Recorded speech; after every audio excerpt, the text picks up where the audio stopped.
Sammen og velkommen til vores nye program, som hedder Operation Reviserne skal ned med nakken.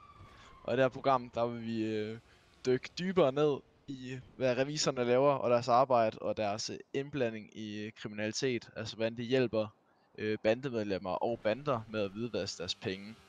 Vi vil interviewe både bandemedlemmer, højtstående bandemedlemmer og samtidig også seniorrevisorer. Og vi vil prøve at få en kommentar med selve chefen for revisorerne. Så vil jeg gerne høre, hvordan det kan være, at vi hører, at I hvidvasker penge for Flames.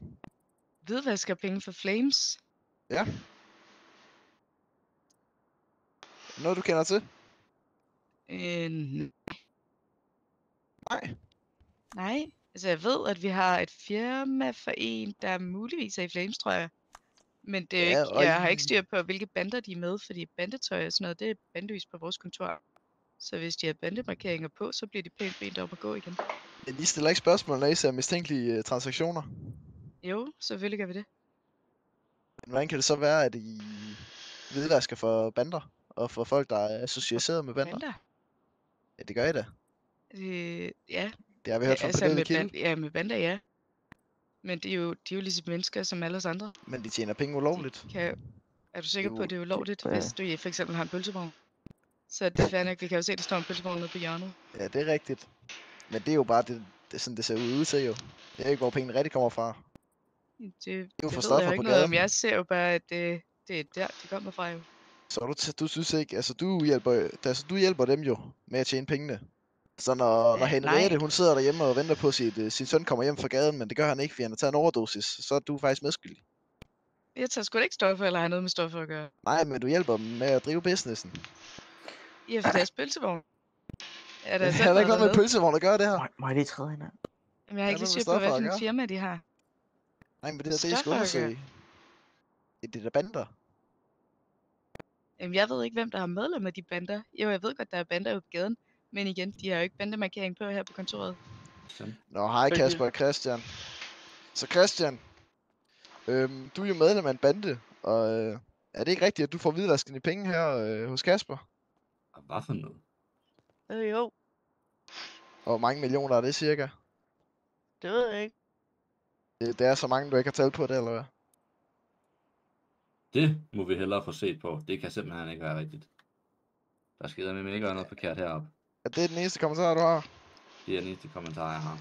Jeg har snakket med 2 af dine andre kollegaer, og de siger altså, at de tit ser noget mistænkeligt, men det får de ikke gjort noget ved. Nå, det overrasker mig faktisk. Det vil jeg sige. Det overrasker dig. Det er i hvert fald ikke noget, jeg kommer i. Men det er noget, jeg kommer i. Nej. Og nu er jeg jo ikke ligefrem chef, så jeg overser jo ikke, hvad de andre revisorer sådan set laver. Jeg går ud fra, at de sætter nære i deres arbejde, ligesom jeg gør. Det er selvfølgelig rigtigt. Men Christian, så er det direkte personligt Kasper, der penge? Hvad siger du? Er det Kasper, der personligt hvidvasker dine penge? Ja. Og det ved han godt, at det kommer for, altså det er ulovlige penge, altså sorte penge. Det er jo simpelthen en løgn, du skyder der, Christian.